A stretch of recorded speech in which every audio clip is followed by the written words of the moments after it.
linha de raciocínio, mas eu acho que tem que ser mais uma tirar dúvida de vocês, vocês perguntarem, para a gente poder fazer uma coisa mais dinâmica. Senão eu me sinto dando aula para o pessoal da faculdade, mas o objetivo, tá? Como vocês sabem, crise convulsiva, vocês não estão vendo pela primeira vez o assunto. E aí eu tentei me imaginar na emergência.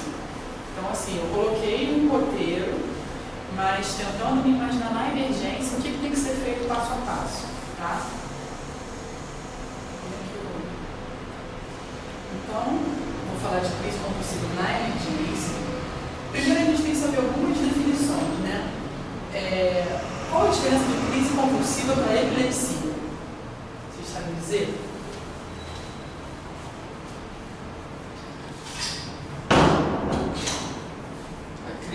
A epilepsia é a doença em si, né? Mas quando que eu posso dizer que o paciente tem epilepsia? O paciente teve uma crise convulsiva. Eu posso dizer que ele é epilético? Não. Tem que ter um número X de crises convulsivas. São duas convulsões em mais de 24 horas. Duas convulsões com espaço de 24 horas. Nas mesmas 24 horas, faz parte do mesmo evento. Entendeu? Foi bem. Então tá bom. Ainda bem que ela está aqui para salvar a gente. Você é acadêmica. Você é de qual período? Ainda bem que ela fez. Então tá bom. E o que é o status convulsivo? Aí tá, a paciente teve uma crise convulsiva, aí primeira, 2 meses depois ela teve mais uma crise, aí ela já é epilética, né? E aí depois ela chega na emergência com uma nova crise convulsiva. Você tentou reverter lá, não sei o quê. Quando que eu posso dizer? Está em status. Quando? Porque aí a conduta é diferente. Não tinha essa ideia dos estados convulsivos e estados epiléticos. Não tinha essa.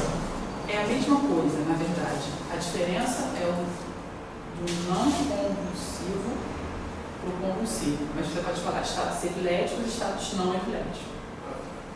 Entendeu? Mas qual que é a diferença de crise convulsiva e epilepsia para status? É reentrância. Reentrância, mas o que é reentrância? O paciente tem várias crises, mas com que intervalo de tempo?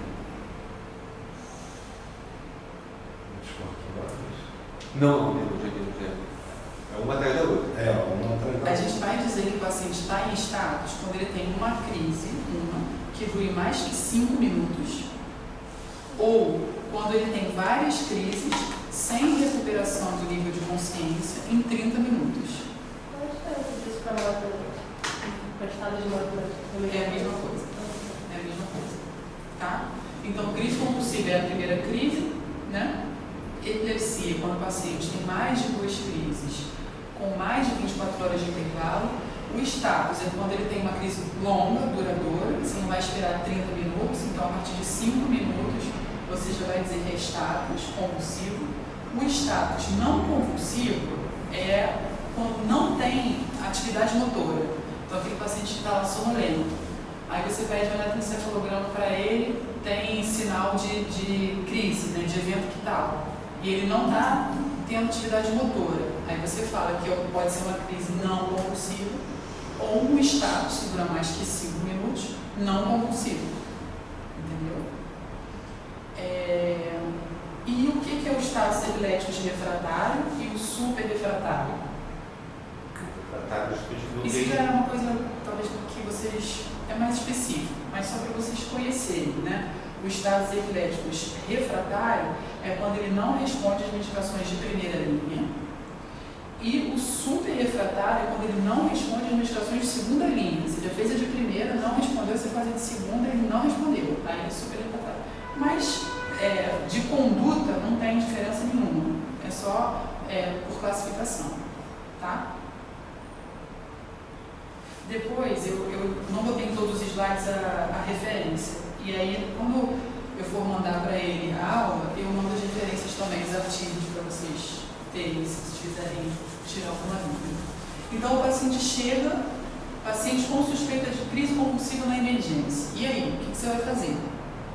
Primeiro, você vai ver se realmente foi uma crise. Porque às vezes tudo é crise. O paciente parou, ficou olhando para o nada, é crise. Tudo é crise. Então, tem que saber se foi realmente uma crise convulsiva. Porque se você tratar uma crise convulsiva, o paciente pode ter efeito colateral da medicação, né? Então, você tem que primeiro ver se realmente foi. A crise foi provocada ou não provocada? Esse termo provocada, a gente fala que quando o paciente tem uma crise secundária a alguma coisa. Por exemplo, um distúrbio eletrolítico, uma hipoglicemia, uma insuficiência hepática. Febre. Febre, infecção. Não provocada é quando você não acha a causa. Tá? Quando a crise é provocada, a chance de recorrência é pequena, porque você trata aquela causa e o paciente melhora. Quando é não provocada, a chance de recorrência é maior. Até você descobrir. Hã? Até você descobrir. Exatamente. Então vamos lá. O que você tem que perguntar? Então, para você descobrir se foi uma crise mesmo ou não, o que você tem que perguntar à beira do leito? O ideal é que seja para algum acompanhante, porque o paciente que teve a crise não vai lembrar, né? Na grande maioria dos casos. Então, o que você tem que perguntar?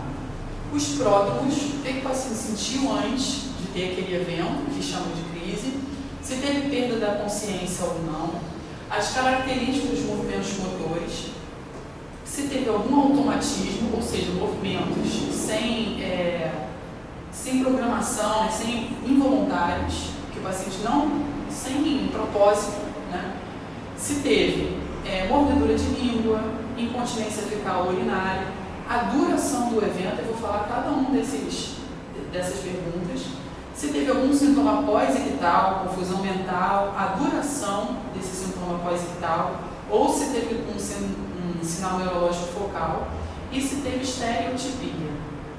Vou falar cada um deles agora. Então, o que são os pródromos e o que eles podem indicar? São sintomas que o paciente vai apresentar antes da crise. Então, ele pode apresentar um gosto estranho na boca ou um cheiro estranho, isso principalmente em epilepsias do lobo temporal, tá? Alterações motoras focais, aí já quando tem acometimento do lobo frontal, alterações sensitivas, epilepsia do lobo parietal ou crise do lobo parietal, sugerem crises com início focal. Então, o paciente fala assim: eu senti um gosto estranho na boca e de repente eu não lembro de mais nada. Depois disso eu não lembro de mais nada. Você tem que perguntar: você sentiu algum gosto, sentiu algum cheiro estranho, algum movimento antes de você perder a consciência? Tá? Isso fala a favor de crise convulsiva. Você está diante do paciente tentando descobrir se foi uma crise ou não.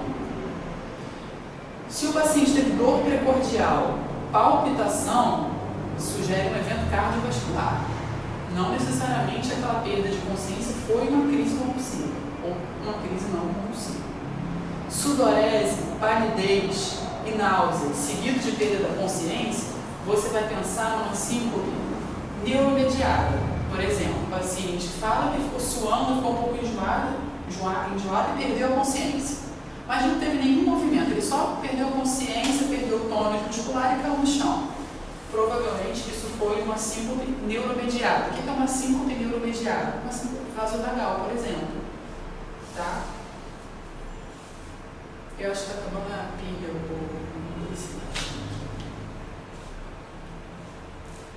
Houve perda da consciência, isso ajuda a diferenciar se as crises são simples ou complexas.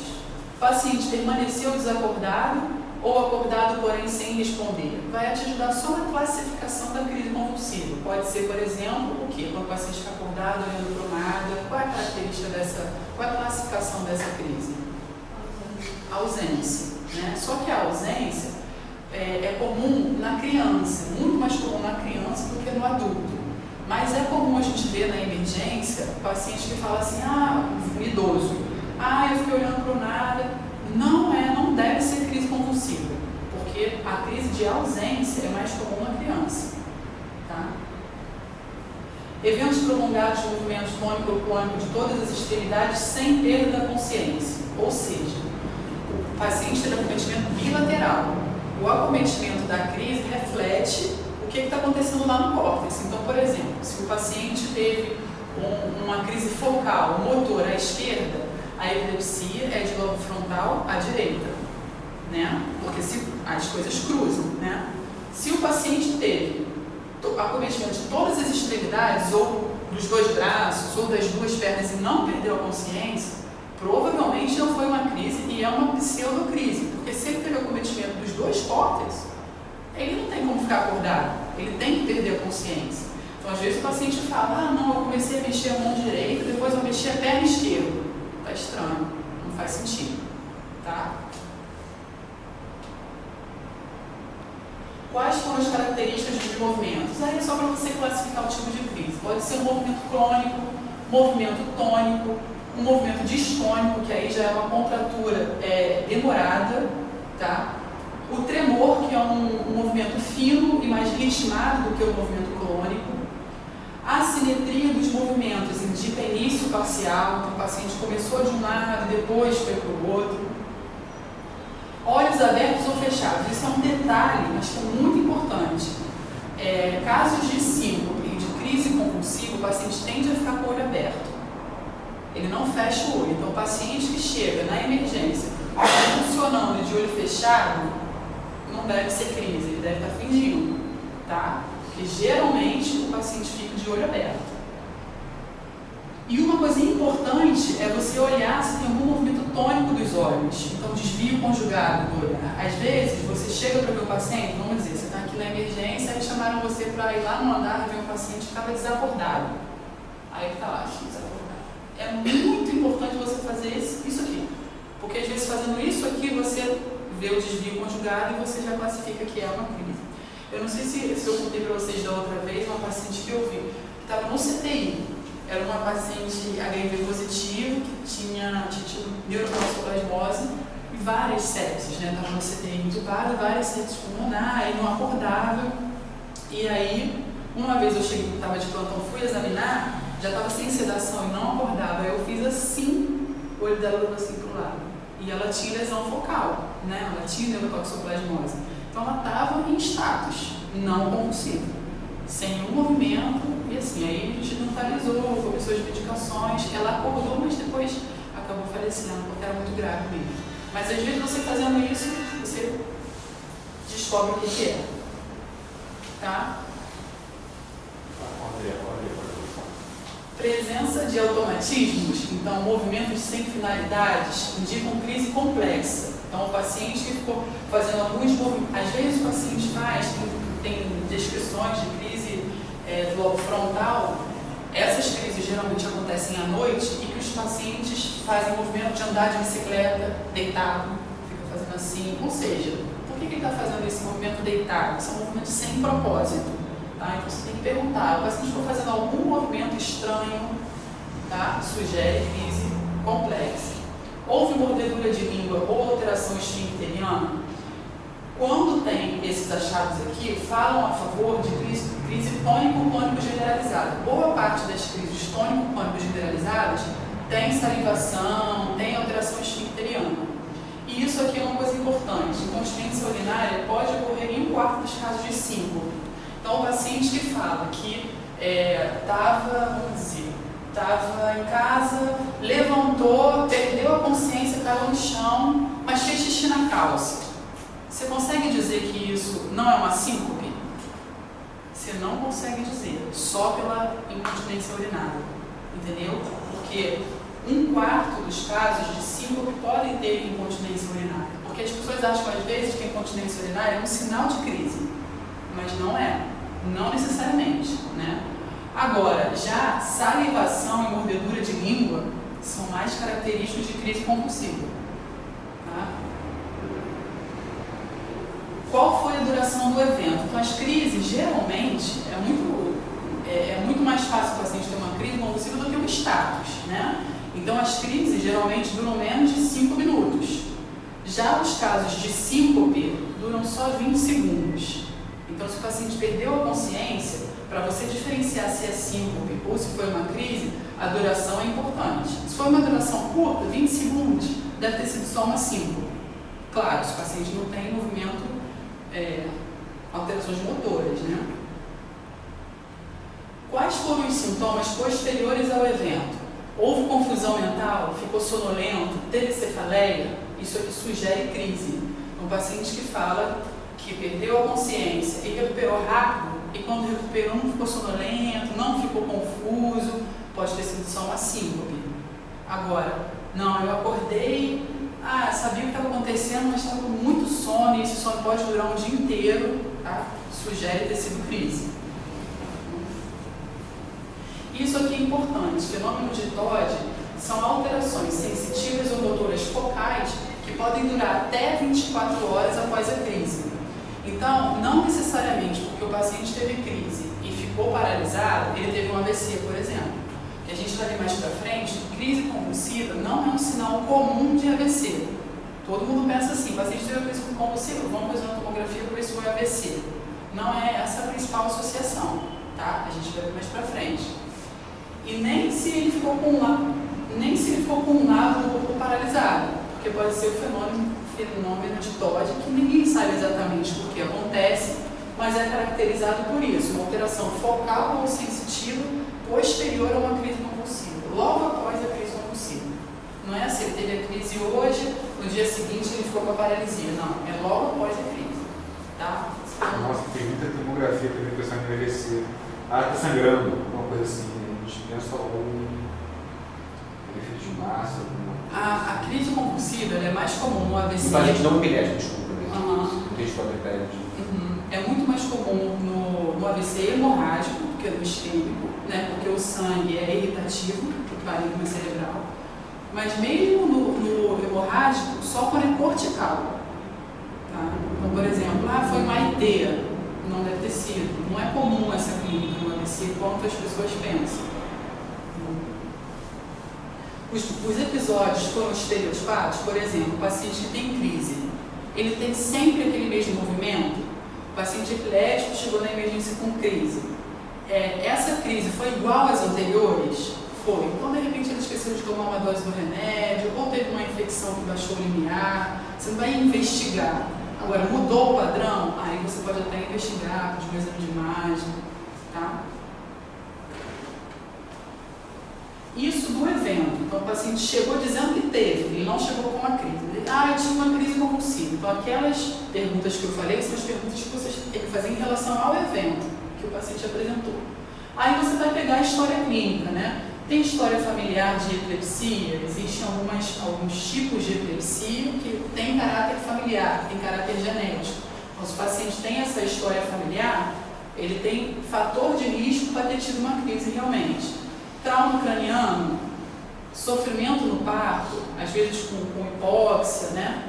Convulsão febril na infância, existe uma relação entre convulsão febril na infância e epilepsia do lobo temporal. Então, alguns pacientes que desenvolvem, né, foi observado em alguns estudos que alguns pacientes que tinham epilepsia do lobo temporal na fase adulta tinham história de convulsão febril na infância.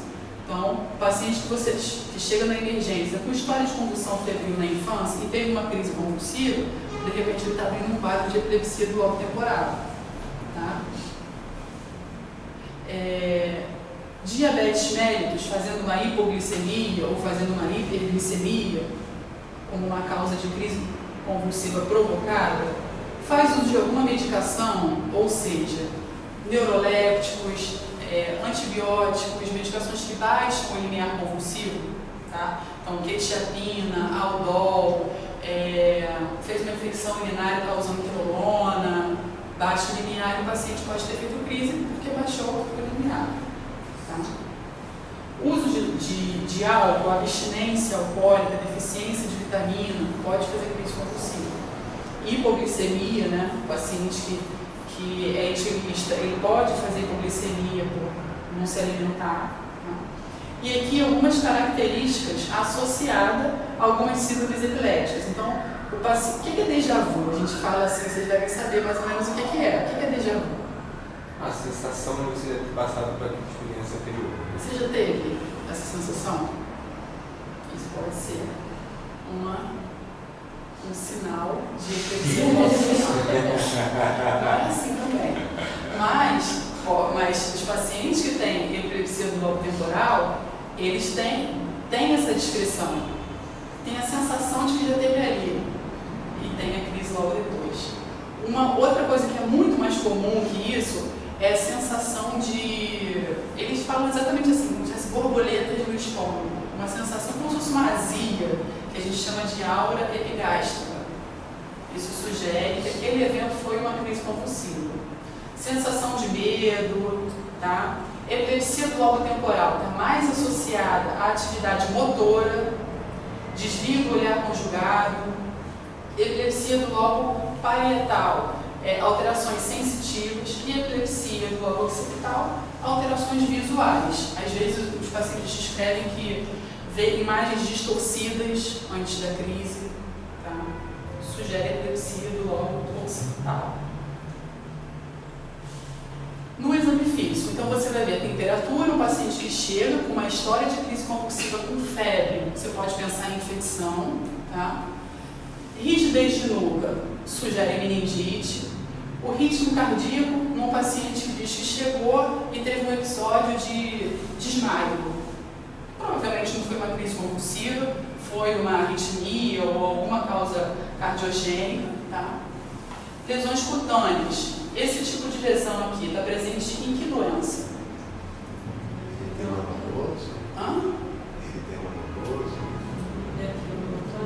Neurofibromatose. O que é o eritema nodoso? Um reumatologista vai explicar melhor do que eu. Como é que é a lesão do eritema nodoso? Ela é quente, única, elevada. Mas é assim? Não. Uma vasculite, às vezes, faz uma lesão focal. Isso. E ela geralmente, né, é na face extensora, né, das pernas, pode ter no braço também, mas é uma lesão mais avermelhada, né? Não é uma lesão assim, né? É uma lesão mais inflamatória, tá? Isso daqui é característico, são tubérculos que a gente chama da neurofibromatose, tá? E pacientes com neurofibromatose têm epilepsia.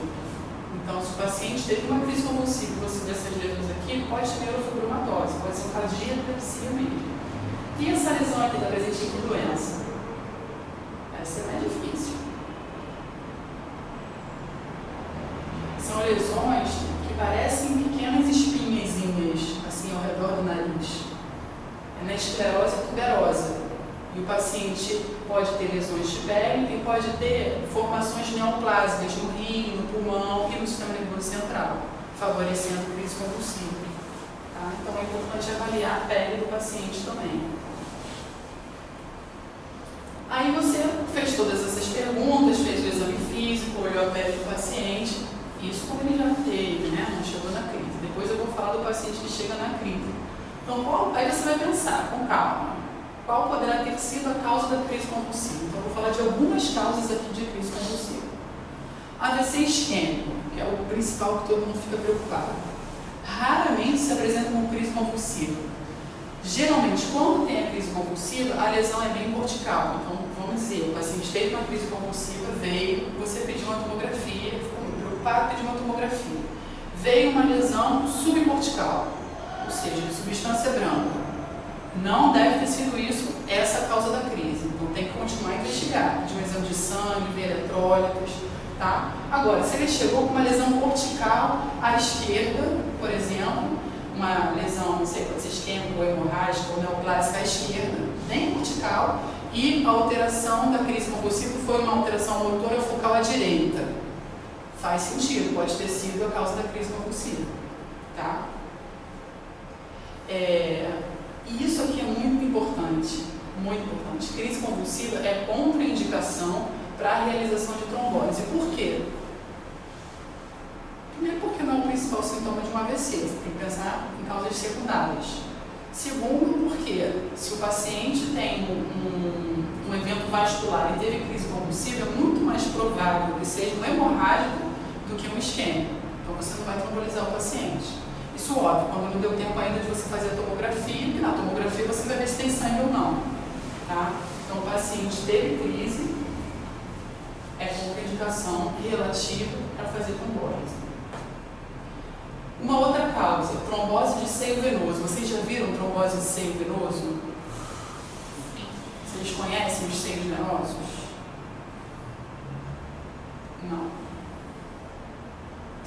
seio venoso é mais comum em mulher, em uso de anticoncepcional, é o principal fator de risco para trombose de seio venoso, e história de neoplasia, também é o segundo fator de risco, mais comum. O terceiro é a trombofilia. Tá? E não está indicado o uso de anticonvulsivante profilático. A única indicação de anticonvulsivante profilático da vida é no traumatismo craniano, que eu vou falar mais pra frente, mas gravem isso, tá? Então, o que são os seios venosos? Imaginei que vocês não lembrassem muito disso, né? É a drenagem venosa do cérebro. A gente fala muito mais da parte arterial por causa do AVC isquêmico, do AVC hemorrágico, mas as veias também, né, podem dar alguma sintomatologia. Então a gente tem o seio sagital superior, esse aqui de cima, o seio sagital inferior, estou falando dos mais importantes, tá? O seio reto, o seio occipital. Guardem bem essa região aqui, que é a confluência dos seios. Eu vou mostrar uma imagem mais para frente, para vocês fazerem a correlação. E aqui, a ablação de cada lado do cérebro, aqui assim, como se fosse aqui nessa região, os dois lados, tem o seio transverso. Ele abre assim para os dois lados. Aqui nessa figura não está falando dele. Esses são os mais importantes: o superior, o inferior, o reto, o occipital, a região de confluência e o seio transverso. Por causa disso aqui, tá? Qual é esse seio aqui? É do confluência, né? É do confluência? É porque esse é o corte sagital e esse aqui é o corte axial, assim, né? Corte sagital, coronal e axial. A confluência seria aqui. Isso. Esse, qual é esse seio aqui? Parece transversal. É o seio transverso. E você repara uma assimetria, aqui tem uma hiperdensidade e aqui uma hipodensidade. Então você vê uma falha de enchimento no seio transverso. Ou seja, para você ver falha de enchimento, você tem que fazer o exame com o contraste, para você ver a falha de enchimento no seio. Tá? Então, para a gente ver o seio, a gente tem que pedir uma tomografia com o estudo da fase venosa tardia. Ou seja, o radiologista vai injetar o contraste e vai esperar um tempo para poder encher as veias, tá? Senão você não vai conseguir ver. Ou então você coloca na indicação suspeita de trombose de seio venoso. O radiologista vai fazer com contraste para ver o seio. Tá? Então aqui é uma falha de enchimento no seio transverso.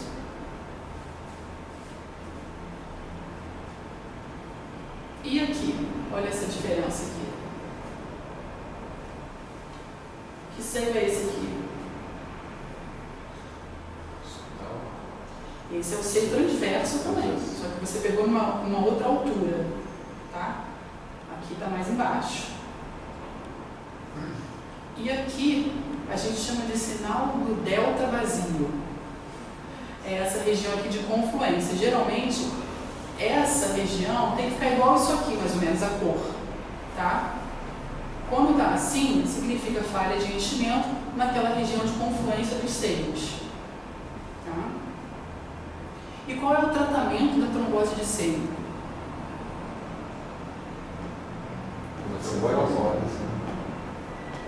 Trombólise só quando não responde bem a uma coisa que faz antes, quando o paciente tem trombose. Anticoagulação. Anticoagulação. O tratamento da trombose de seio venoso é a anticoagulação. Aí você vai investigar a causa para ver se o paciente vai ter que anticoagular para o resto da vida ou se ele pode fazer por 6 meses e parar. No caso, por exemplo, de paciente jovem que usa anticoncepcional, faz uma trombose de seio. Como é que é a conduta? Você faz o quê? Interrompe o anticoncepcional, faz o tratamento no período judicial. Exatamente. Suspende o anticoncepcional, faz o tratamento por 6 meses, tem que manter por 6 meses e observa o que vai acontecer. E se o paciente, mas é muito difícil o paciente ter crise convulsiva só pela trombose. Geralmente ele tem crise convulsiva quando ele tem uma trombose e a consequência dela, que pode ser hemorragia ou isquemia. Se o paciente chega com uma trombose de seio e hemorragia, qual é a conduta? Hemorragia consequente à trombose. Qual é a conduta? Anticoagula, não anticoagula. Não, tá com sangramento, não vai anticoagular. Não tem nada. Vai anticoagular. Eu achei que fosse abrir. Por que vai anticoagular? Porque o quê? Fala aí. Mais ou menos. Porque qual que é a diferença de um sangramento do parênquima cerebral por um AVC hemorrágico ou um sangramento no sistema nervoso central consequente a uma trombose? No AVC hemorrágico, qual é o vaso que está lesado? Entendi, aí tem muita pressão e acaba que tem que No AVC hemorrágico, você tem lesão da artéria, você tem lesão do vaso. Na trombose de seio, você tem estase daquele vaso e não tem lesão do vaso. Você, pela pressão dentro do vaso, começa a extravasar sangue para o parênquima. Então, não houve lesão de vaso. Por isso que, nesse caso, você tem que anticoagular para tirar aquele trombo dali. É ele que está fazendo o sangue extravasar. Entendeu? Então, o paciente que chega com trombose de seio e uma hemorragia perto da trombose, você tem que anticoagular. E como é que você vai saber se é por causa da trombose?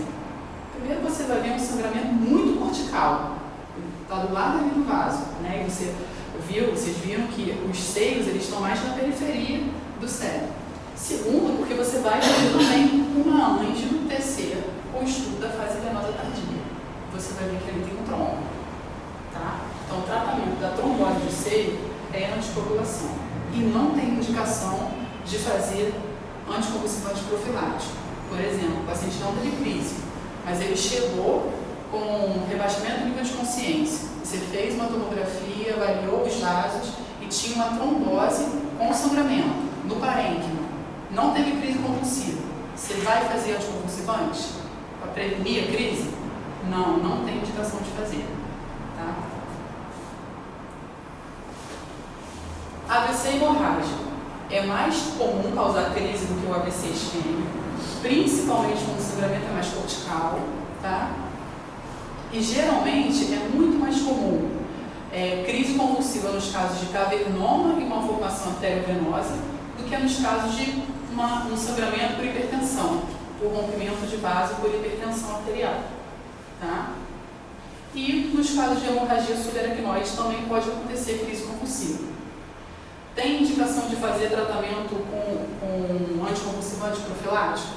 Ou seja, o paciente nunca teve crise, chegou com AVC hemorrágico e sua valência. Tem que fazer anticonvulsivante profilático? Não tem que fazer. Aí por quê? Né? Porque tem muito mais chance de efeito colateral por causa do anticonvulsivante. Por exemplo, ácido valproico inibe a agregação plaquetária, o idantal também. Então, o paciente que sangrou, você pode muito mais piorar o sangramento do que proteger contra uma crise convulsiva. Tá? Aqui eu mostrei só para vocês verem, não sei se vocês sabem o que é um cavernoma. Então, é um tumor benigno, né, com muita vascularização. Ele tem chance de sangrar. Aqui uma imagem tá, de um cavernoma, por exemplo. Operável? Operável. E aqui uma malformação arteriovenosa. Então você vê a veia, a artéria e é uma formação de capilares finos aqui com a parede, uma malformação da parede, favorecendo o rompimento. Tá? Então tem chance, é fator de risco para crise convulsiva. Uma outra causa de crise convulsiva é a infecção. Aí o paciente geralmente vai ter febre, vai ter rigidez de nuca, vai ter uma otite, uma sinusite, algum sinal que te indique infecção. Tá? Então pode ser uma meningite, meningococo, tuberculose, principalmente quando tem formação de tuberculoma, mas o paciente também pode fazer uma meningite tuberculosa e evoluir com crise convulsiva. Encefalite viral é uma causa importante de crise convulsiva em paciente jovem, tá? E isso aqui, ó, é a imagem que vocês têm que ter da encefalite viral. O herpes simples, ele acomete principalmente o lobo temporal, tá? Então, paciente que chega com crise convulsiva, que você faz uma tomografia e tem essa imagem aqui, você tem que pensar no herpes, antes de pensar num AVC, numa qualquer outra coisa, numa hemorragia, você tem que pensar em infecção pelo herpes. E geralmente esse paciente tem rebaixamento do nível de consciência. Tá? Nem sempre ele chega com febre. Às vezes é uma alteração de consciência subaguda. Ele vem evoluindo com perda da consciência, alteração comportamental, 2, 3 semanas de evolução, tá? E aí faz uma crise convulsiva. E o abscesso cerebral? O abscesso cerebral geralmente acontece em pacientes que têm uma infecção de seio, por exemplo, uma otite, uma história de neurocirurgia, tá? Uma porta de entrada, vamos dizer assim. Desculpa, o encefalite viral, você não tem lesão de pele? Pode não ter. Pode não ter lesão de pele. É claro, você tem que olhar a pele porque vai te ajudar. Se tiver uma lesão ali em dermato, vai sugerir para você a etiologia. Mas não é porque não tem que você não vai pensar. Tá? Tem um padrão, um público-alvo para isso, além dos imunodeprimidos? Como é que é? Não entendi. Tem um padrão, um perfil para esse paciente? Clínico? Não? Clínico? Não. O paciente ele pode ter alteração comportamental, ele pode ter rebaixamento do nível de consciência assim, insidioso e crise convulsiva. Tá? Não tem uma característica única, não. Tá? E o abscesso cerebral. Então, aqui a imagem de um abscesso cerebral. Como é que a gente sabe que é o abscesso? Né? Você vê um hipersinal na periferia, tá bom? Geralmente é próximo do córtex. Quando você pensa em causas sistêmicas, por exemplo, uma cardiopatia congênita, uma endocardite, formando um êmbolo e fazendo um abscesso, geralmente a via hematogênica forma múltiplos abscessos, tá? E geralmente é mais subcortical. Quando é mais cortical e único, sugere infecção por contiguidade, uma otite, uma mastoidite, por exemplo, ou uma cirurgia, uma neurocirurgia. Então, quais são os fatores de risco para o abscesso cerebral?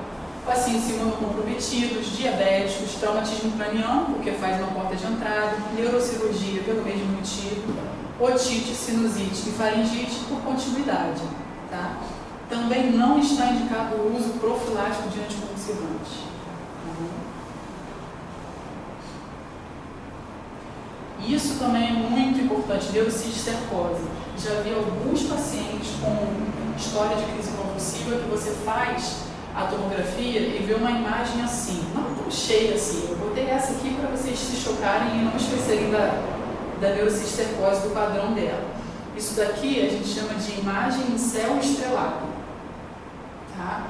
Ou seja, são várias calcificaçõezinhas de um paciente que teve neurocisticercose. Isso aqui é irritativo, né? Então favorece o paciente a ter crise convulsiva.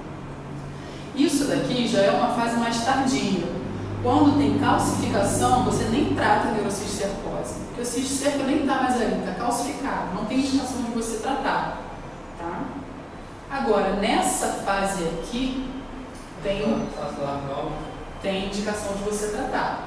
Não está calcificado, você vê uma hiperintensidade na periferia e você vê uma coisa aqui dentro.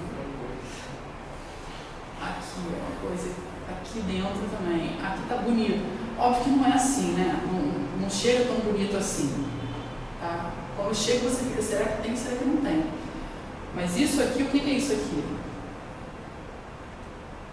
É o cisticerco, que a gente chama de escólex. Seria um escólex central.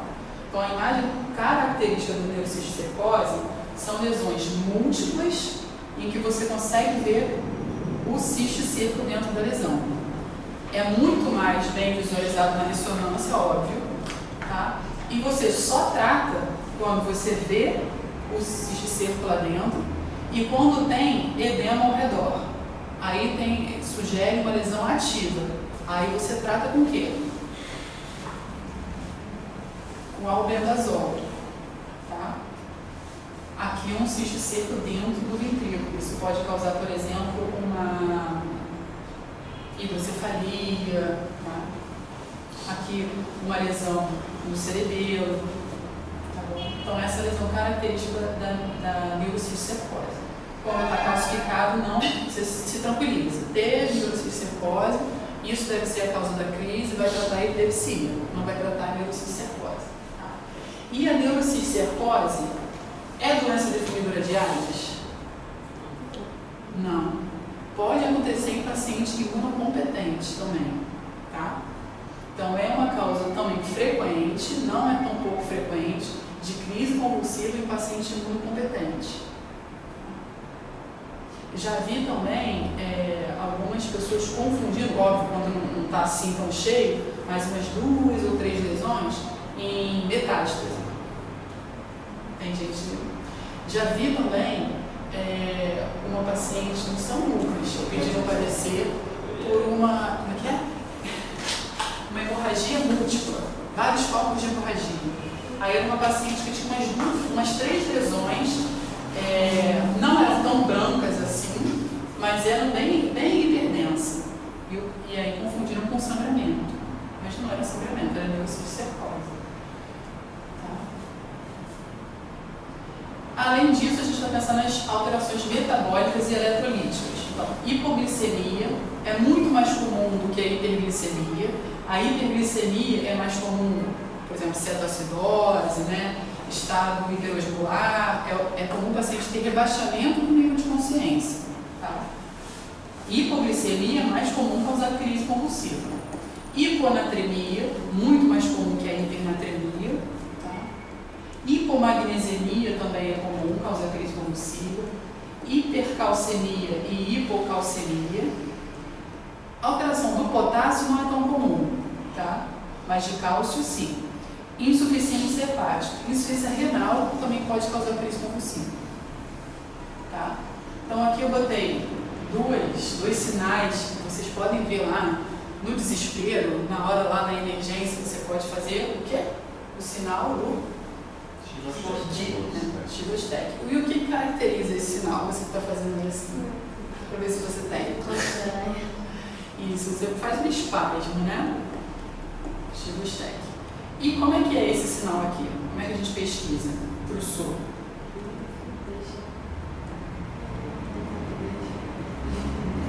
Deixa 3 minutos, mas deixa você insufla até quanto?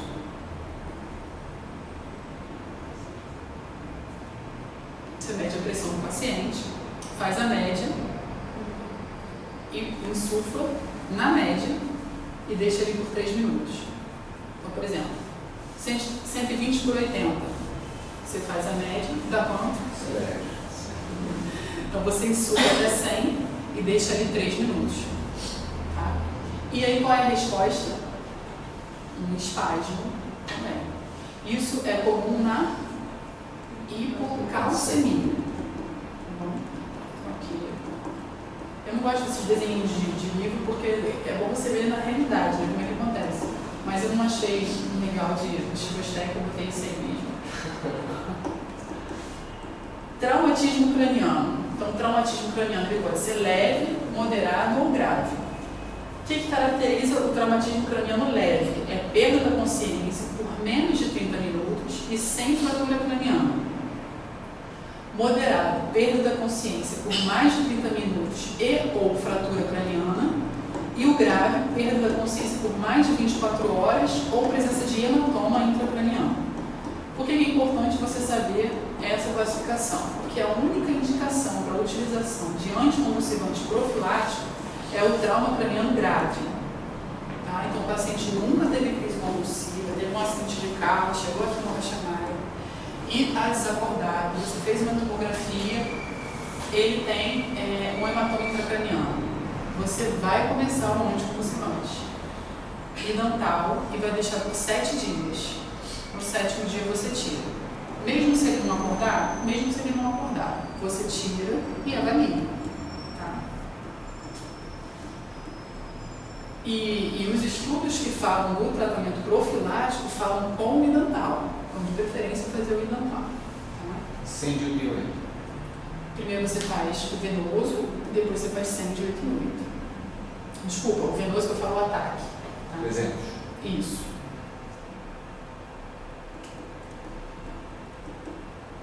Ah, isso aqui é importante, né? Crises não epiléticas e psicogênicas. Em quem que é mais comum ter crise psicogênica? É no paciente epilético ou no paciente não epilético? Fala? Ah, não, achei que você vai acertar. No epilético. Você vinha acertando tanto, eu fiquei... No paciente epilético, tá? É mais comum fazer crise psicogênica, porque ele sabe como é que é a crise dele, entendeu? É mais comum ele simular do que o não epilético. O não epilético não sabe simular direito, né? A gente também chama de pseudocrise ou crise psicogênica. 20, olha só, isso aqui eu botei porque eu fiquei assustada, mas isso foi um artigo americano. Então, 25 a 40% dos casos suspeitos de epilepsia são psicogênicos na emergência lá dos Estados Unidos. Então, assim, fica suspeitando. O paciente chegou lá se batendo, suspeita um pouco, tá? Não vai acreditando que é crise convulsiva, não. Então, a maioria dos pacientes são refratários a anticonvulsivantes. Então, o paciente fala que, doutor, eu procurei o neurologista, ele me passou, sei lá, o Idantal, é que eu estou tomando, mas eu continuo tendo crise. Aí trocou para o ácido valproico, eu continuo tendo crise. Estranho, acho que não é crise, tá? Geralmente o paciente é depressivo, está passando por um estresse emocional. Movimentos pélvicos, isso é importante. O paciente que chega aqui na porta do Rachamaya, cai ali na porta fazendo assim. Movimentos pélvicos. Não deve ser crise convulsiva, tá? Movimentos que flutuam de amplitude e frequência. Também não deve ser crise convulsiva. E olhos fechados, faz assim. Sacudindo todo de olho fechado. Não deve ser crise convulsiva. Karina, tem alguma coisa que a gente pode estimular para saber se é provocar ou não? Estimular? Não. Não, não tem. Bom, teve uma situação que aconteceu o paciente, mas eu também, esse eu acho que eu contei para vocês. Esse eu também não tinha muita experiência na época, eu era recém-formada e estava no Albert, no CTI do Albert. E era um paciente, usuário de droga, e que teve algumas crises convulsivas, e no meu plantão ele começou a convulsionar. E aí eu fiz diazepam, aí ele parou, depois voltou a convulsionar de novo. Fiz diazepam de novo, ele parou, voltou a convulsionar de novo e ficou sonolento, ficou assim. Aí eu falei, vou entubar. Quando eu fui entubar, ele fez assim, não é piada, é verdade. Ele fez assim, não, doutora, não me entuba não, doutora, não me entuba não. Ele falou assim. Ou seja, não era uma crise convulsiva, ele não estava em status, não estava em estado pós-vital. Mas aí na hora do desespero, eu estava ali, já tinha feito medicação, eu entubei o paciente. Mas não era uma crise convulsiva. Eu errei, né? Então, assim, nesse caso, eu acabei provocando, né? Mas assim, não tem uma coisa que você possa fazer para ver se é ou não. Tá? Não pergunta e nunca mais segura contigo. Eu estava no plantão e não condicionava. Eu digo isso. Mas assim, eu falei, né, eu errei, tudo bem, porque agora eu tenho mais experiência. Mas assim, na dúvida, você tem que tratar como crise. Por exemplo, vocês devem estar se perguntando assim, pô, com tantas dessas causas, como eu vou pedir uma TC? Na dúvida, você pede a TC. É melhor você errar por excesso, ou se, por exemplo, está simulando um de TC não. Tá? No final eu vou dizer mais precisamente como que a gente deve pedir, mas se você está na dúvida, é melhor você fazer uma TC, ver que não tem nada, do que você, não vou pedir uma TC não e tem alguma coisa ali. Tá? Então, na dúvida, é sempre melhor tratar como se fosse o pior. É muito pior o paciente ficar tendo crise convulsiva e você não tratar, do que ser uma simulação e você tratar. Tá? A gente chamou a sua doação de órgão, o cara se liga na hora. Eu achei que vai. O rim tá bom, dá pra salvar o rim. Semana passada chegou um banho do bombeiro, do Manugá, e o bombeiro já falou assim, isso aí já é figurinha carimbada, que não é crise convulsiva. Ele estava todos contraindo, com o olho virado para um lado só. Aí eu fui, comecei a tentar estimular ele, conversar com ele, examinar ele, e ele olhando para o outro lado. Quando eu virei de baixo, ele olhou para mim. Eles sabem como é a crise convulsiva. E o bombeiro vai se ter um dia, né? O corte cerebral, a gente chama a doação de órgão.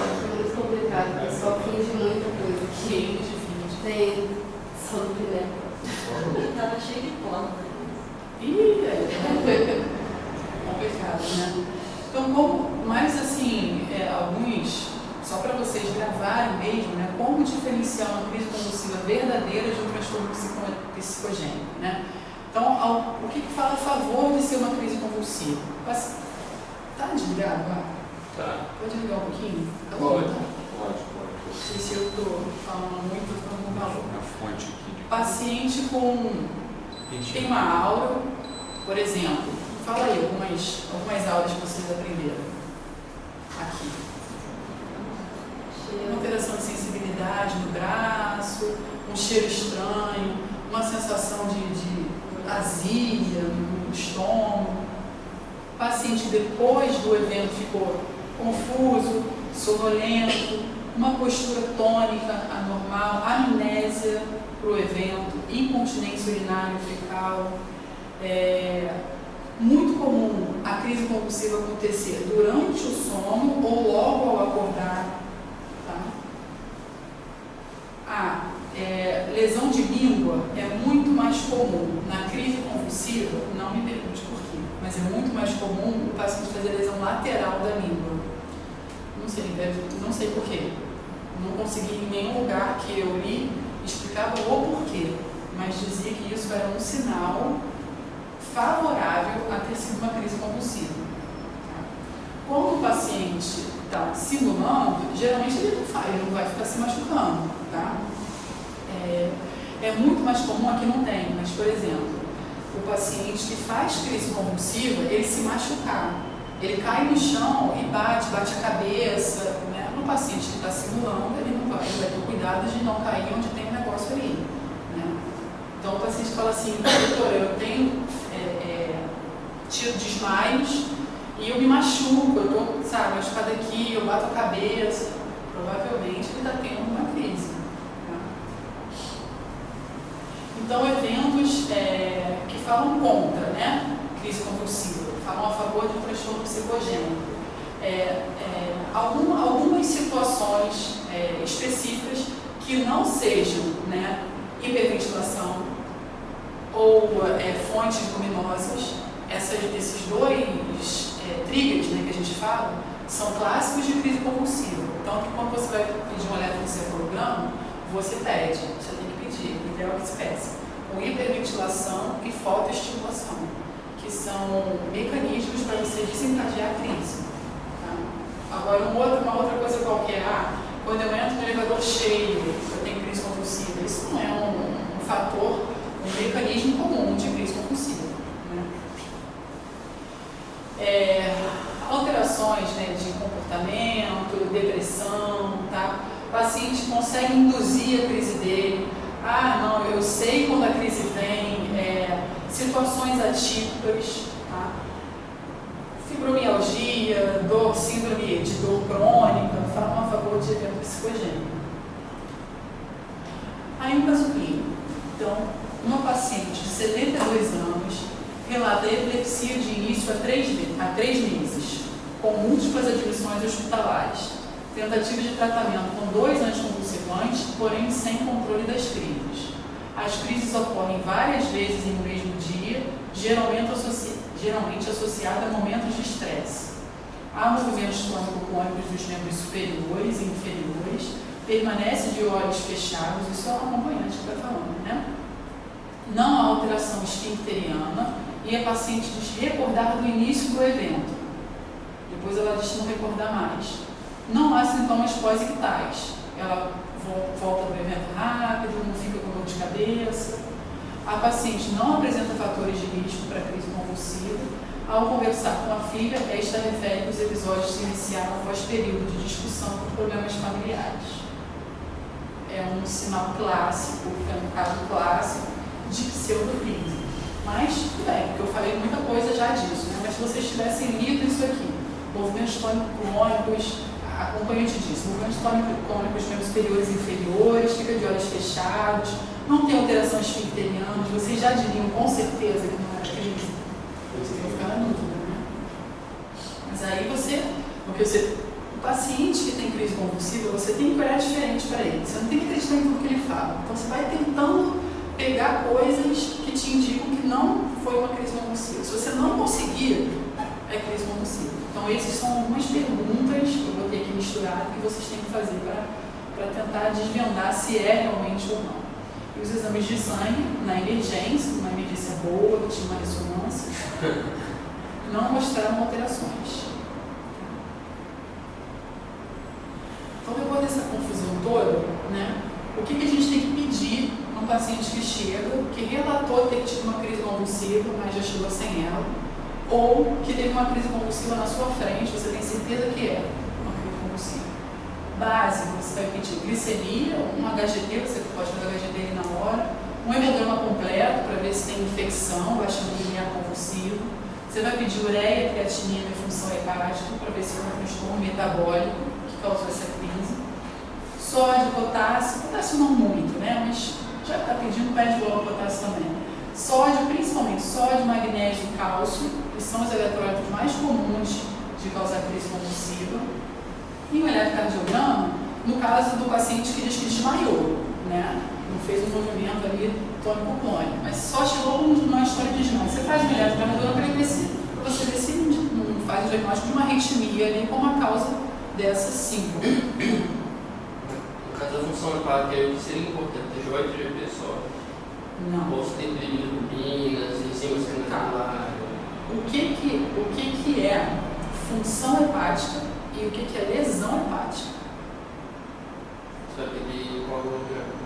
Isso, TGO e TGP é sinal de lesão hepática, hepatócito ali, mas não necessariamente é uma insuficiência hepática.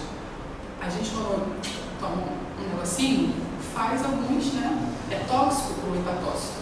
Então, faz lesão do hepatócito. Depois regenera, mas faz lesão do hepatócito. Mas não necessariamente tem uma insuficiência hepática. Entendeu? Agora, sinais de provas, né, de insuficiência hepática. Aí você lembra daquela classificação de Child-Pugh, que é o quê? Albumina, bilirrubina, coagulograma, aí no exame físico acide e a encefalopatia hepática. Então, a prova de função hepática é coagulograma, bilirrubina e albumina. E o NR, o coagulograma. Tá? Em caso, mas assim, nem sempre você consegue pedir tudo isso na emergência, né? Mas basicamente tem que fazer um HGT, pedir um hemograma, ureia, creatinina e os eletrólitos. Eu acho que aqui dá para fazer. Então, alguma coisa talvez um coagulograma, assim, né? Mas geralmente, quando a crise convulsiva é secundária a uma insuficiência hepática, já é no estágio avançado, dizendo que o paciente já tem ascite, então vai ter outros sinais de insuficiência hepática. Em casos selecionados, você vai pedir uma tomografia ou uma ressonância de preferência, né, se você tiver um lugar bom, fazer um líquor e o nível sérico dos anticonvulsivantes. Então, que situação você vai pedir um exame de imagem?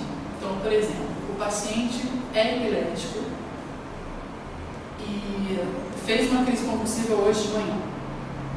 Você vai pedir TCG-grama? Com certeza você não vai pedir. Não. Qual é a principal causa de epilepsia, de crise convulsiva em paciente epilético? Não tomou remédio.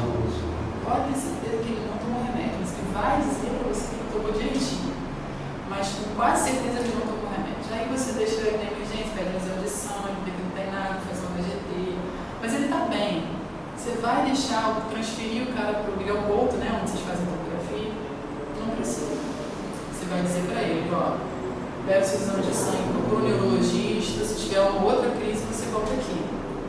Você vai fazer isso, não precisa necessariamente fazer um exame de imagem.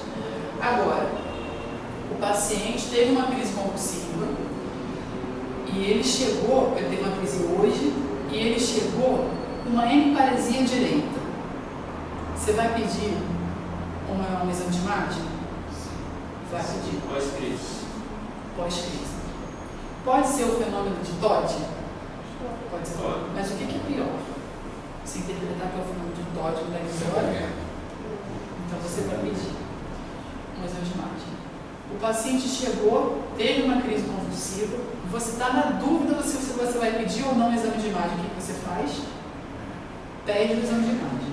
Você não tem certeza se foi crise, não conseguir definir, pede o exame de imagem, transfere lá para o Miguel Couto, pede o exame de imagem. Na dúvida, tem que pedir o exame de imagem. De preferência a ressonância, mas a tomografia já ajuda nas principais causas.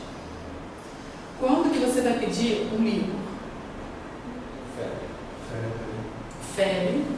Rebaixamento do nível de consciência. Rebaixamento do nível de consciência. Rigidez de boca. Então é importante pesquisar essas coisas na hora do exame físico. Ou então, um paciente que está internado, você já fez uma tomografia, ele fez algumas crises convulsivas, você já investigou infecção, não tem nada no sangue, continua fazendo crise convulsiva, você faz uma punção lombar. Tá? E qual que é a característica, já que eu falei, que a principal causa de crise convulsiva em paciente jovem é a encefalite herpética? Qual que é a característica do líquor na encefalite herpética? Qual que é a característica do líquor na infecção viral, na infecção bacteriana? Fala aí, você está querendo falar, fala aí. Fala aí, cara. Ela fala assim Salva baixinho, aí. para ver se eu faço Salva. assim, aí ela fala mais alto. Um pouquinho na alta, depois embaixo. Fala a favor de quê? Bactéria. Predomínio de polimorfosfera. Então, por exemplo, você pediu líquor. O que você basicamente tem que pedir no exame do líquor? Celularidade, basicamente. Celularidade, aí você fala assim, celularidade total e específica, porque ele vai dizer quantas células tem, e o específica, ele vai definir se o predomínio é de polimorfo ou de mononuclear. Glicose e proteína. Isso é o básico que tem que pedir. Isso sai rápido, o laboratório faz rápido isso, geralmente, né, quando não está com preguiça de fazer. Já quando ele fala, vai demorar 2 horas. Não, é rápido, isso é rápido. E quando você pede glicose, tem que ter o cuidado de dosar a glicose no sangue. Tá? Por quê? Ao mesmo tempo. Ao mesmo tempo. Porque o ideal é que você conte 2/3 da glicose no sangue. Tá? Então é o básico que você pede. Aí, além disso, que vai demorar mais, você pede cultura, BAR, sei lá, se é pesquisando neoplasia, pesquisa neoplásica, tinta nanquim para criptococo, aí tem as coisas mais demoradas. Mas se você fizer a celularidade total específica, glicose e proteína, você já consegue definir se pode ser uma bactéria, se pode ser um vírus, se pode ser tuberculose. Qual que é a característica da tuberculose no líquor? Pega uma pegadinha. No início é o polimorfonuclear e depois é o mononuclear. Então, por exemplo, teve um paciente, tem um paciente que está internado agora no café. Ele internou, mas não é mas são vocês que foi na porta diagnóstica. Ele internou, é um paciente de 46 anos, internou com cefaleia, com características migranosas. Ele tinha náusea, por exemplo, a luz incomodava, tinha uma dificuldade para ouvir à esquerda e desequilíbrio, né? Um plantonista, o que vocês pensariam nesse paciente? 46 anos, não tinha história de febre, 46 anos, chegou com dor de cabeça, dificuldade para ouvir mais à esquerda, náusea, a luz incomodava. O que vocês pensariam para esse paciente? Vocês já ouviram falar da doença de Meniere? A Meniere, a característica é um paciente com dor de cabeça, cefaleia, alterações vestibulares, então o paciente pode ter desequilíbrio e hipoacusia. Então, quando ele chegou, não tinha febre, foi pensado mais em Meniere, foi avaliado por um otorrino, quer dizer, nem chegou a ser, porque quando ele foi para o ambulatório de otorrino, ele fez uma crise convulsiva, que não é comum em Meniere.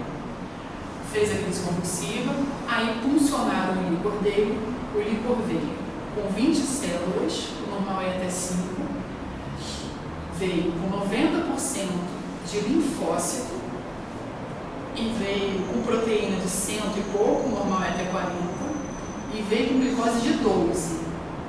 o HGT dele era 300 e alguma coisa.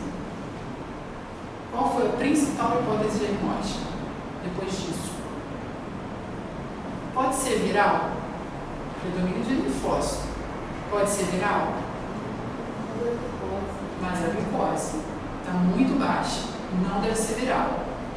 Aí a gente pensa em quê? Tuberculose. Porque se fosse bacteriana, seria predomínio de polimorfo, com glicose baixa. Não tinha glicose baixa com tuberculose. Tuberculose tem diminuição. Consome glicose. Só que aí fez a tinta nanquim e veio positivo. Então era meningite criptocócica. Para vocês gravarem que fungo também pode causar predomínio de linfócito e consumo de glicose. Não era tuberculose. Ele chama HIV? Ele tinha vindo de uma UPA e tinha sido feito um teste rápido que deu negativo. Mas a gente vai repetir o exame. Deve ser HIV. E aí trata com o quê? Anfotericina B. O tratamento de indução, você tem o tratamento de indução e o tratamento de manutenção. O tratamento de indução, que é quando o paciente chega, quando você faz o diagnóstico, é com anfotericina B. Aí você mantém por 2 semanas, ou até melhora clínica. Por exemplo, você tratou por 2 semanas, o paciente ainda está com cefaleia, tem um sinal de confusão mental, você prolonga o tratamento. Melhorou a clínica, você troca para fluconazol.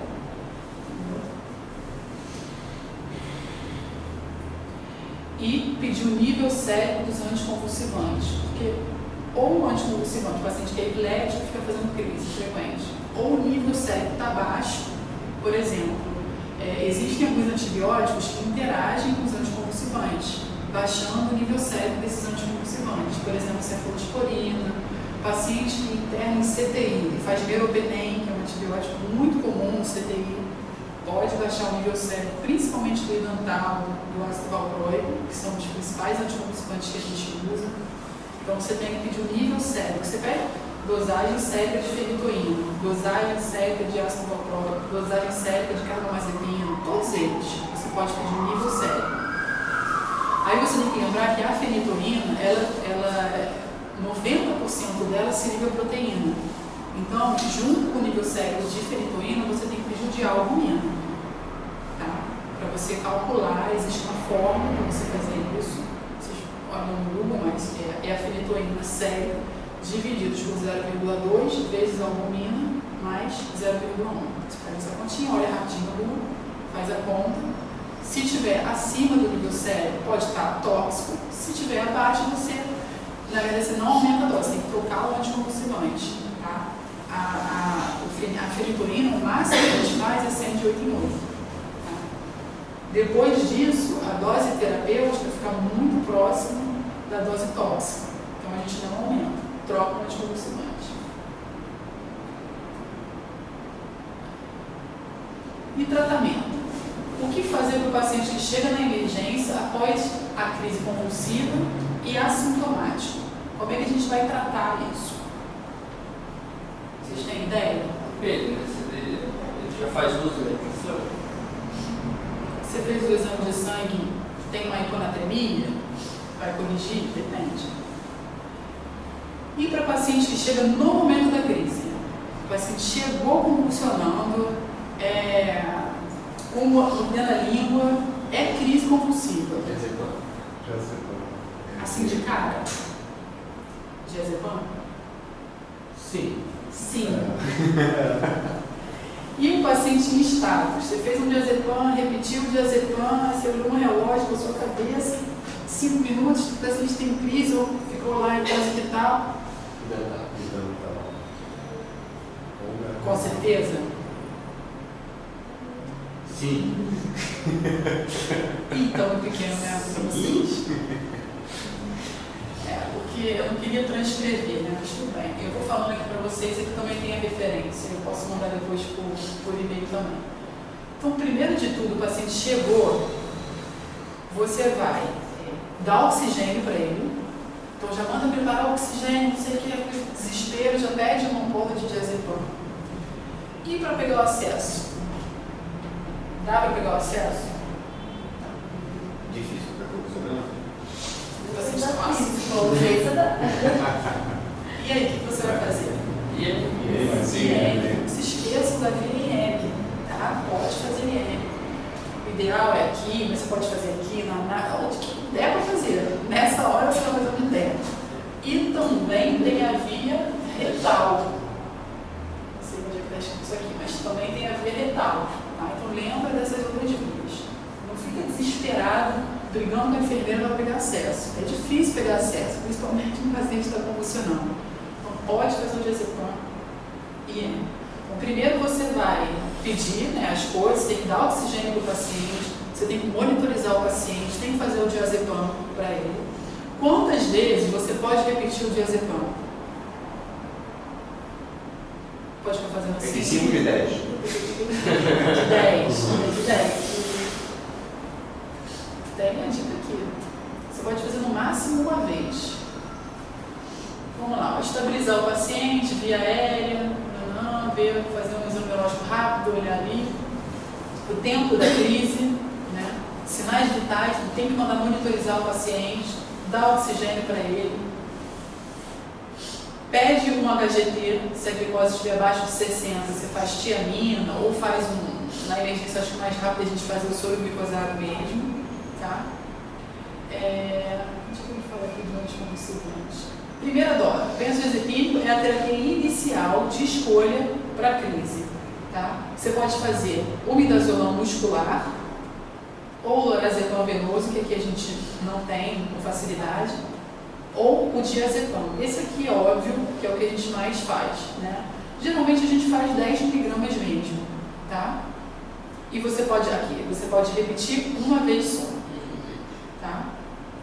Se não tem, né, você não tem isso aqui, você pode fazer o fenobarbital, o diazepam retal ou o midazolam intranasal. Então, o paciente chegou na crise, você faz um diazepam, pede para monitorizar, bota oxigênio. Não melhorou, você repete o diazepam mais uma vez, você já vai mandando preparar o idantal. Tá? E seria 300 mg. O idantal, você tem que calcular 10 a 15, eu acho que eu falei 10 a 15 miligramas por quilo. Aqui ele fala de fosfenitoína, que eu vou falar a diferença. É 10 a 15 miligramas por quilo, que dá em torno de 4 ampolas no paciente de 60 quilos. Então você faz essa dose, calcula pelo peso do paciente e deixa a dose de manutenção, que é 108,8. Já começa logo após a dose de manutenção. Tá? Então, não respondeu? É 188 em bolos, é isso? Deixa lá correndo, aberto. Essas 4 ampolas você manda correr em 20 minutos. Coloca numa bomba de infusão, corre em 20 minutos. O resto você faz em bolos mesmo. 108,8. Tá? Não respondeu? Aí você pode fazer a fosfenitoína, que não é tão. Acho que vocês não vão conseguir isso tão fácil, né? Mas qual que é a diferença da fosfenitoína para a fenitoína? O fósforo. A fenitoína, ela se transforma em fosfenitoína, tá?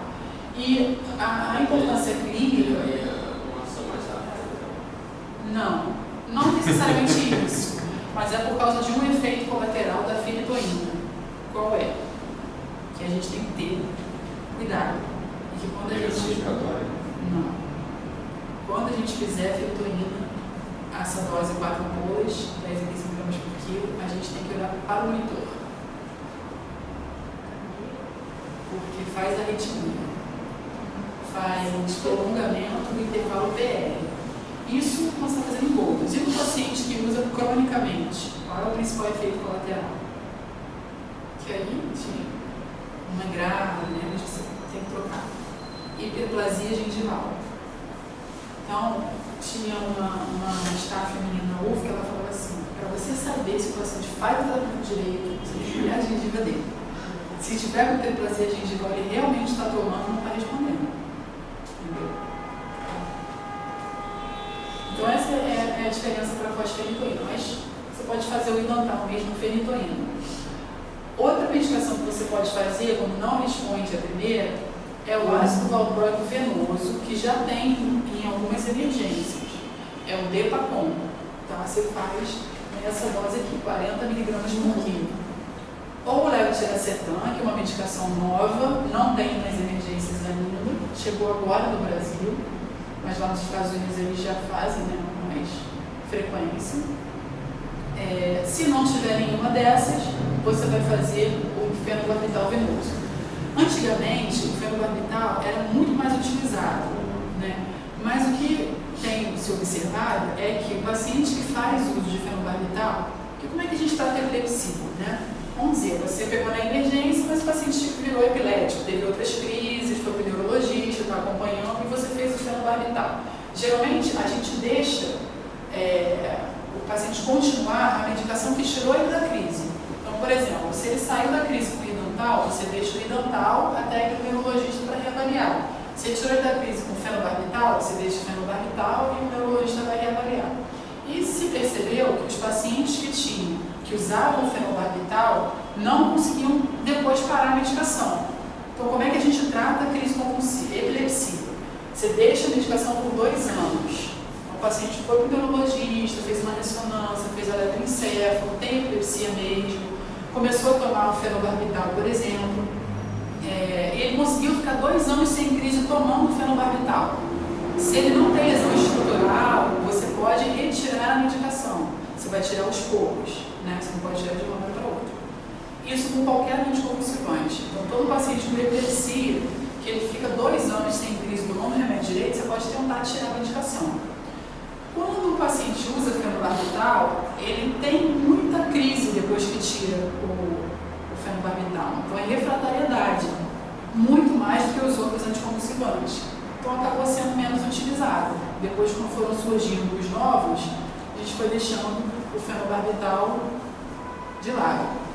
Isso também está acontecendo agora com a fenitoína, com o surgimento do Depacon venoso, outras medicações venosas, o levetiracetam, que servem para qualquer crise convulsiva. A fenitoína, a gente já olha assim, mas não começa a fenitoína não, tenta o citalopram venoso, sabe? Tá? Mas a fenitoína é muito utilizada porque nem todas as emergências têm o citalopram. O paciente não melhorou. Aí o que você vai fazer? Você pode fazer o tiopental e pode fazer o midazolam. Então vamos para uma parte prática, né? O paciente chegou com crise convulsiva. É crise convulsiva mesmo. Qual a primeira coisa que você vai fazer? Diazepam. Vai pedir para monitorizar nesse meio tempo, vai pedir oxigênio, a máscara de oxigênio. Não melhorou. Diazepam. Você repete mais uma vez o diazepam. Dá uma chance pro cara. Repete o diazepam. Não melhorou. E você, quando você está fazendo a segunda, faz o que você falou? Transfere. Manda preparar o idantal. Transfere. Você já manda pedir para nós pegar o idantal. Às vezes você tem que pegar lá do outro lado, não sei aonde, não tem essas coisas assim, tá trancado, não sei o quê. Então já manda preparar logo e correr atrás do idantal. Aí você faz a dose de ataque do idantal. Aí o paciente correu lá uns 20 minutos, o paciente fez crise de novo. Ele saiu da crise, mas aí ele fez crise de novo. O que você faz? Você pode repetir uma segunda dose de ataque do idantal. Porque lá nos Estados Unidos, eles têm tudo isso mais rápido. Então, é óbvio, se você tiver um levetiracetam, você não vai repetir a segunda dose do idantal. Mas aqui, a gente pode repetir, isso tem artigo comprovando, você pode repetir a segunda dose do idantal. Só que essa segunda dose é a metade. Então, se você fez 4 ampolas, você vai repetir e vai olhar para o monitor, para ver se o paciente não faz arritmia. Não melhorou, perdeu a chance. Não vai fazer mais o idantal, não vai fazer mais o diazepam. Se já passou de 5 minutos, o paciente está refazendo crise, o que você vai fazer? Pode fazer o fenobarbital, mas você já vai intubar o paciente, porque já é estático. Já é estático convulsivo, para proteção de via aérea, você intuba o paciente, faz o fenobarbital, ou de preferência já ceda logo com o midazolam. O paciente ficou internado aqui na Amarela, intubado, tinha convulsões, mesmo intubado, mesmo sedado, ainda tinha isso acontece. Aí já é o status convulsivo refratário, né? Aí de sedação, o que você usa de preferência no paciente que tem crise convulsiva? Você faz o você faz o midazolam ou o propofol, tá? Precedex, essas outras coisas não têm ação anticonvulsivante. Os que têm são o midazolam e o propofol, de preferência o midazolam. Então você escolhe uma dessas duas medicações. E você já começa um anticonvulsivante. Então, por exemplo, se tiver o idantal na emergência, você vai deixar o idantal de 108 em 8. Por quê? O seu objetivo é o mais rápido possível tirar a sedação, para você reavaliar o nível de consciência. Então você já começa um outro anticonvulsivante para ir atingindo o nível cérebro, enquanto você tratou o status e viu as causas. Tá? Então você não começa só o midazolam. O ideal é você fazer o Depacon e já começa o midazolam. Aí você faz o Depacon venoso, começa o midazolam para tirar o paciente do status. Quando o paciente sai do status, você tira de venoso o Depacon para o ácido valproico oral. Esse é o ideal. Mas aqui, se não tiver, deixa o idantal com o midazolam. E tem que pedir um eletroencefalo, aí já se você estiver numa situação ideal, repetir o eletroencefalo no momento ou fazer em 24 horas, para você ver o efeito da medicação. Para você ver se com a sedação ele continua fazendo crise. O ideal é deixar com o eletroencefalo contínuo. Isso a gente, no São Lucas a gente consegue fazer. O paciente que vier no status fica lá o eletroencefalo, a técnicazinha lá olhando, de vez em quando mandando para o neurologista, neurofisiologista, para ele dar o laudo. Tá? Então isso é o ideal. E é isso. Aí aqui eu botei só uma tabela mostrando rapidamente como é que você pode diferenciar se a perda de consciência foi uma síncope ou se foi uma crise convulsiva. Então, a crise convulsiva tem alterações autonômicas, então o paciente pode ter uma sudorese, pode ter uma náusea, alteração da frequência cardíaca. Na crise convulsiva ele pode ter aqueles sinais que eu falei para você de gosto estranho, cheiro estranho. A duração da perda de consciência na síncope é em torno de 20 segundos, é rápido. Na crise convulsiva vai variar, mas geralmente é maior do que 20 segundos. Na crise tem sintomas pós-ictais, o paciente fica sonolento, uma dor de cabeça, uma confusão mental. A postura que o paciente tem que perguntar se tem incontinência urinária ou não, lembrando que a incontinência pode até acontecer na síncope, mas é mais raro do que na crise convulsiva. Mordedura de língua já é mais comum na crise convulsiva, que é que ele fala como injúria, né? E um eletroencefalo durante o evento. Na síncope vai mostrar só supressão da atividade cerebral e na crise convulsiva vai ter ponta-onda, aí vai ter sinais, ondas de crise convulsiva mesmo. Tá?